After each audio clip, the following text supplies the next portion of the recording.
ಗಣಪತಿ ವಿಸರ್ಜನೆ ವೇಳೆ ಘೋರ ದುರಂತ ಪ್ರಕರಣ ಪ್ರಾಣಾಪಾಯದಿಂದ ಗೊರೂರು ಠಾಣೆ ಪಿಎಸ್ಐ ಜಸ್ಟ್ ಮಿಸ್ ಆಗಿರೋದು.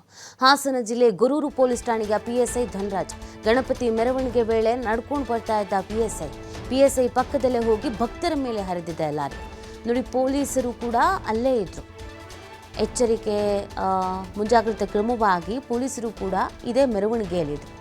ಈ ಘನ ಘೋರ ದುರಂತ ಪ್ರಕರಣದಿಂದ ಜಸ್ಟ್ ಮಿಸ್ ಆಗಿರೋದು ಗೊರೂರು ಠಾಣೆ ಪಿಎಸ್ಐ. ಹಾಸನ ಜಿಲ್ಲೆ ಗೊರೂರು ಪೊಲೀಸ್ ಠಾಣೆಯ ಪಿಎಸ್ಐ ಧನರಾಜ್ ಅವರು ಗಣಪತಿ ಮೆರವಣಿಗೆ ವೇಳೆ ನಡ್ಕೊಂಡು ಬರ್ತಾ ಇದ್ರಂತೆ. ಇದೇ ಸಂದರ್ಭದಲ್ಲಿಗೆ ಪಕ್ಕದಲ್ಲೇ ಟ್ರಕ್ ಹೋಗಿದೆ. ಕೂದಲೆಳೆ ಅಂತರದಲ್ಲಿ ಪಾರಾಗೋದು ಅಂತಾರಲ್ಲ, ಹಾಗಾಗಿದೆ.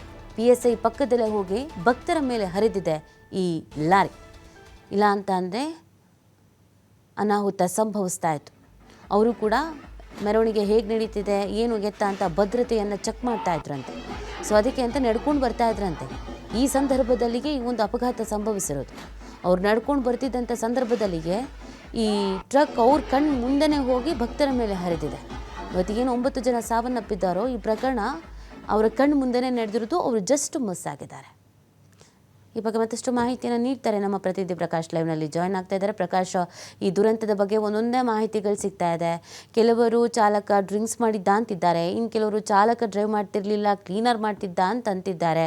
ಇನ್ನು ಘಟನೆಯಲ್ಲಿ ಕೆಲವರು ಜಸ್ಟ್ ಮಿಸ್ ಆಗಿದ್ದಾರೆ ಅನ್ನೋದ್ರ ಬಗ್ಗೆ ಮಾಹಿತಿ ಸಿಗ್ತಿದೆ.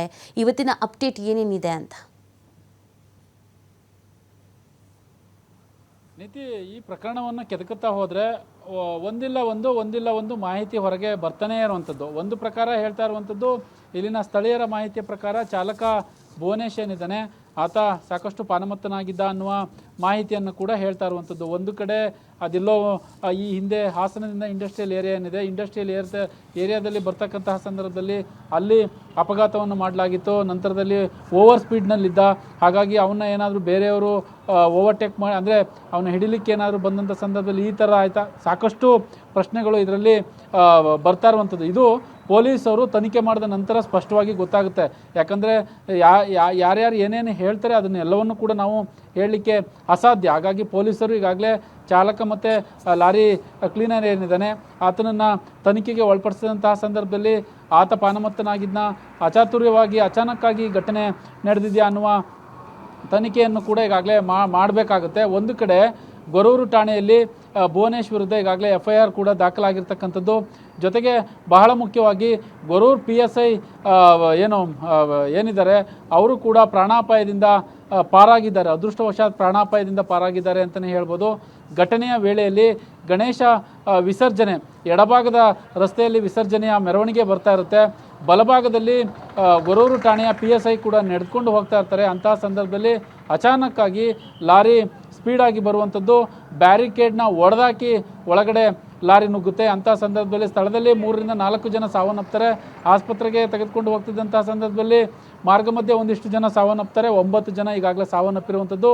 3 ಜನ ಇಂಜಿನಿಯರಿಂಗ್ ವಿದ್ಯಾರ್ಥಿಗಳಾದರೆ ಇನ್ನು 2 PUC ಸ್ಟೂಡೆಂಟ್ ಅನ್ನುವ ಮಾಹಿತಿಯನ್ನು ಕೂಡ ಈಗಾಗಲೇ ಹೇಳ್ತಾ ಇರುವಂಥದ್ದು. ಒಂದೊಂದು ಕುಟುಂಬಗಳ ಕತೆ, ಒಂದೊಂದು ಗ್ರಾಮದಲ್ಲಿ ಸಾಕಷ್ಟು ನೀರವ ಮೌನ ಮನೆ ಮಾಡಿದೆ. ಕುಟುಂಬಸ್ಥರಲ್ಲಿ ಆಕ್ರಂದನ ಮುಗಿಲು ಮುಟ್ಟಿರುವಂಥದ್ದು. ಸರ್ಕಾರ ಈಗಾಗಲೇ ಪರಿಹಾರವನ್ನು ಘೋಷಣೆ ಮಾಡಿದೆ. ಜೊತೆಗೆ ಪ್ರಧಾನಿ ಮೋದಿ ಅವರು ಕೂಡ ಟ್ವೀಟ್ ಮಾಡಿದ್ದಾರೆ. ಒಂದಿಷ್ಟು ಪರಿಹಾರವನ್ನು ಗಾಯಾಳಿಗೆ 50,000 ಮತ್ತು ಜೊತೆಗೆ ಮೃತ ಕುಟುಂಬಕ್ಕೆ 2 ಲಕ್ಷ ಅಂದರೆ ಕೇಂದ್ರ ಸರ್ಕಾರದಿಂದ ಟ್ವೀಟ್ ಮಾಡಿದ್ದಾರೆ ಅನ್ನುವ ಮಾಹಿತಿ ಲಭ್ಯವಾಗಿರ್ತಕ್ಕಂಥದ್ದು. ಅದೇನೇ ಇರಲಿ, ಆದರೆ ಪರಿಹಾರ ಇಲ್ಲಿ ಸೆಕೆಂಡ್ರಿ. ಆದರೆ ಹೋದಂತಹ ಜೀವ ಮತ್ತೆ ಬರೋದಿಲ್ಲ. ಇದು ನಡೆಬಾರದಂತಹ ದುರಂತ ಒಂದು ಹಾಸನ ಜಿಲ್ಲೆಯ ಹೊಳೆನರಸೀಪುರ ತಾಲೂಕಿನ ಮಸಳೆ ಹೊಸಳ್ಳಿಯ ರಾಷ್ಟ್ರೀಯ ಹೆದ್ದಾರಿ 373ರಲ್ಲಿ ನಡೆದಿರ್ತಕ್ಕಂಥದ್ದು.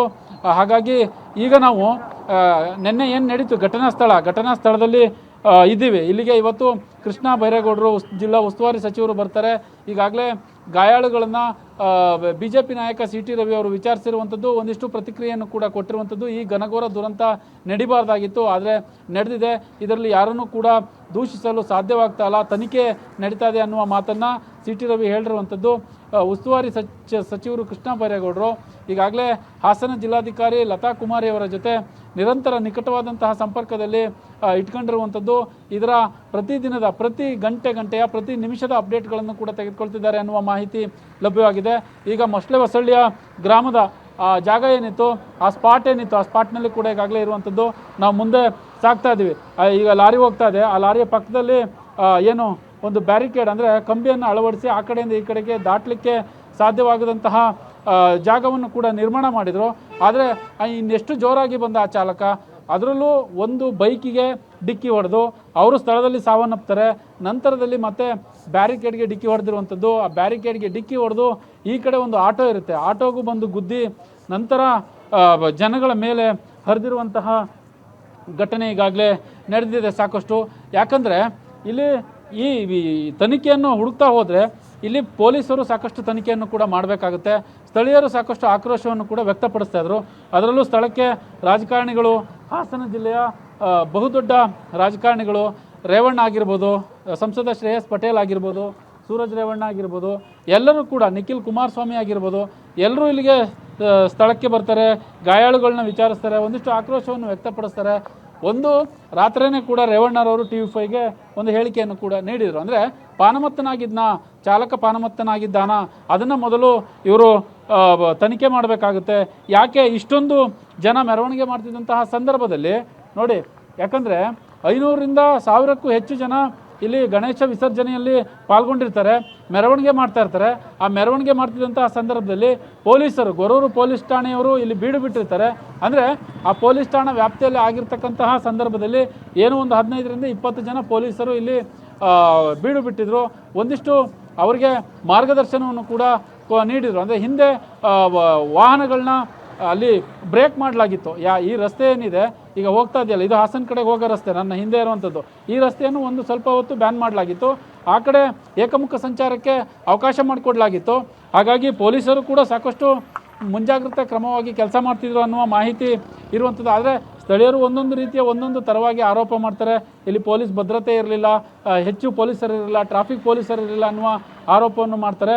ಆದರೆ ಅದೆಲ್ಲವೂ ಒಂದು ಕಡೆ ಸೆಕೆಂಡ್ರಿ. ಆದರೆ ಅಚಾನಕ್ ಆಗಿರ್ತಕ್ಕಂತಹ ಘಟನೆ ಇದೆಯಲ್ಲ, ಆ ಲಾರಿ ನುಗ್ಗಿ ಬಂದು ಜನಗಳ ಮೇಲೆ ಅಂದರೆ ಗಣೇಶ ವಿಸರ್ಜನೆಯ ಉತ್ಸವದಲ್ಲಿ ಪಾಲ್ಗೊಂಡಿದ್ದಂತಹ ಮೃತಪಟ್ಟಂತಹ ವಿದ್ಯಾರ್ಥಿಗಳು ಏನಿದ್ದಾರೆ, ಸ್ಥಳೀಯರೇನಿದ್ದಾರೆ, ಅವರ ಮೇಲೆ ಹರಿದಂತಹ ಇದಿದೆಯಲ್ಲ, ಅದು ನಿಜಕ್ಕೂ ಘನಘೋರ ದುರಂತ ಅಂತಲೇ ಹೇಳ್ಬೋದಾಗುತ್ತೆ. ಈಗ ತನಿಖೆಯ ದಿಕ್ಕನ್ನು ಕೂಡ ಪೊಲೀಸರು ಒಂದಿಷ್ಟು ಮಾಹಿತಿಯನ್ನು ತೆಗೆದುಕೊಂಡಿದ್ದಾರೆ.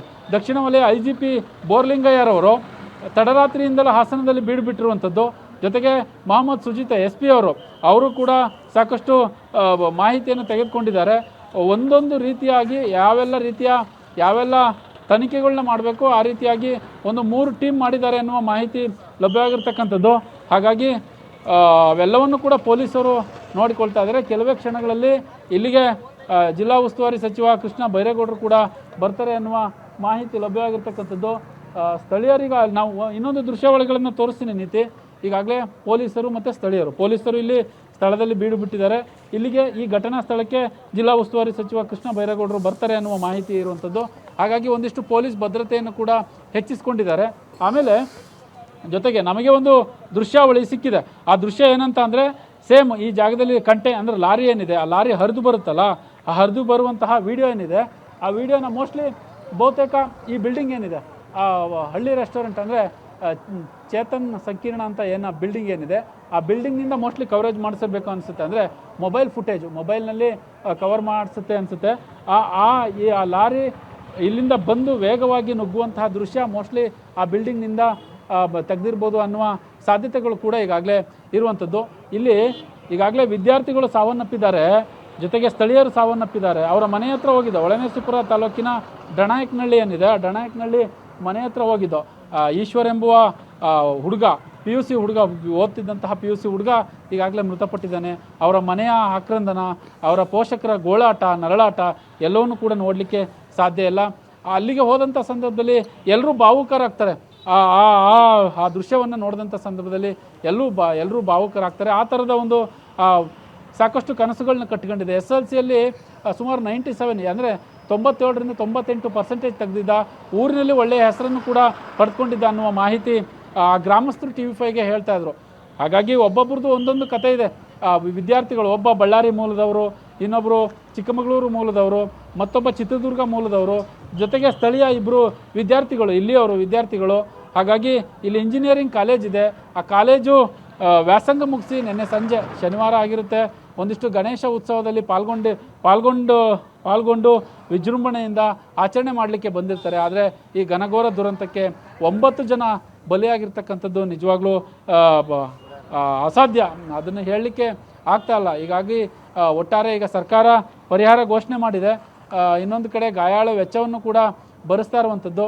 ಎಲ್ಲರೂ ಕೂಡ ರಾಜಕೀಯ ನಾಯಕರುಗಳು ಇದಕ್ಕೆ ಸಾಕಷ್ಟು ಬರ್ತಾ ಇದ್ದಾರೆ. ಆದರೆ ತನಿಖಾ ಆ್ಯಂಗಲನ್ನು ಯಾವೆಲ್ಲ ರೀತಿಯಾಗಿ ತೆಗೆದುಕೊಂಡು ಹೋಗ್ತಾರೆ ಹಾಸನ ಪೊಲೀಸರು ಅನ್ನೋದನ್ನು ಕಾದು ನೋಡಬೇಕಾಗುತ್ತೆ. ಬಟ್ ಇಲ್ಲಿ ಸ್ಥಳೀಯರ ಒಂದು ಅಭಿಪ್ರಾಯ ಏನಂದರೆ, ಈ ರಸ್ತೆಯಲ್ಲಿ ಈ ಹಿಂದೆ ಸುಮಾರು 500 ಮೀಟರ್ ಹಿಂದಿನಲ್ಲಿ ಒಂದು ಹಂಪ್ಸ್ ಕೇಳಿರ್ತಾರೆ. ಆದರೆ ಹಂಪ್ಸನ್ನು ರಾಷ್ಟ್ರೀಯ ಹೆದ್ದಾರಿ ಪ್ರಾಧಿಕಾರ ಅಧಿಕಾರಿಗಳು ಅದನ್ನು ಮಾಡಿಕೊಟ್ಟಿರಲಿಲ್ಲ. ಅದು ಒಂದು ಕೂಡ ಇದು ಈ ಘಟನೆಗೆ ಏನಾರ ಕಾರಣವಾಯ್ತಾ? ಜೊತೆಗೆ ರೈಲ್ವೆ ಬ್ಯಾರಿಕೇಡ್ ಇದೆ, ರೈಲ್ವೆ ಗೇಟ್ ಕೂಡ ಇದೆ. ಅಲ್ಲಿ ನಾವು ತೋರಿಸ್ತಾ ಇದ್ದೀವಿ ಒಂದು ವಿಗ್ರಹ, ಅಂದರೆ ಲಕ್ಷ್ಮಿಯ ಪೋಸ್ಟ್ ಕೂಡ ಹಾಕಿದ್ದಾರೆ. ಅಲ್ಲಿ ರೈಲ್ವೆ ಬ್ಯಾರಿಕೇಡ್ ಇದೆ. ಏಕಾಏಕಿ ಈ ಕಡೆ ಶಾಂತಿಗ್ರಾಮ ಹೋಗ್ತಂತಹ ರಸ್ತೆಯವರು ಈ ಕಡೆನೇ ಹೋಗ್ತಾರೆ. ಹಾಗಾಗಿ ಅಲ್ಲೊಂದು ಬ್ಯಾರಿಕೇಡ್ ಇದೆ, ಅಲ್ಲೊಂದು ಬ್ಯಾರಿಕೇಡ್ ಹಾಕಿದ್ರೆ ಈ ಘಟನೆ ಏನಾರ ನಡೀತಾ ಇರಲಿಲ್ವೇನೋ ಅಂದರೆ ಹೇಳ್ಬೋದು. ಸದ್ಯಕ್ಕೆ ಯಾವೆಲ್ಲ ರೀತಿಯಾಗಿ ತನಿಖೆ ಆಗ್ತಾ ಇದೆ, ಒಂದೊಂದು ರೀತಿಯಲ್ಲಿ ಇಲ್ಲಿನ ಜನರು ಹೇಳಿಕೆಯನ್ನು ಕೊಡ್ತಾ ಇರುವಂಥದ್ದು. ಒಟ್ಟಾರೆ ಇನ್ನೇನು ಜಿಲ್ಲಾ ಉಸ್ತುವಾರಿ ಸಚಿವರ ಬರುವಿಕೆಗೆ ಇಲ್ಲೆಲ್ಲರೂ ಕಾಯ್ತಾ ಇದ್ದಾರೆ. ನೀತಿ. ಓಕೆ, ಥ್ಯಾಂಕ್ ಯು ಪ್ರಕಾಶ್, ತಮ್ಮ ಡೀಟೇಲ್ಸ್ಗಾಗಿ.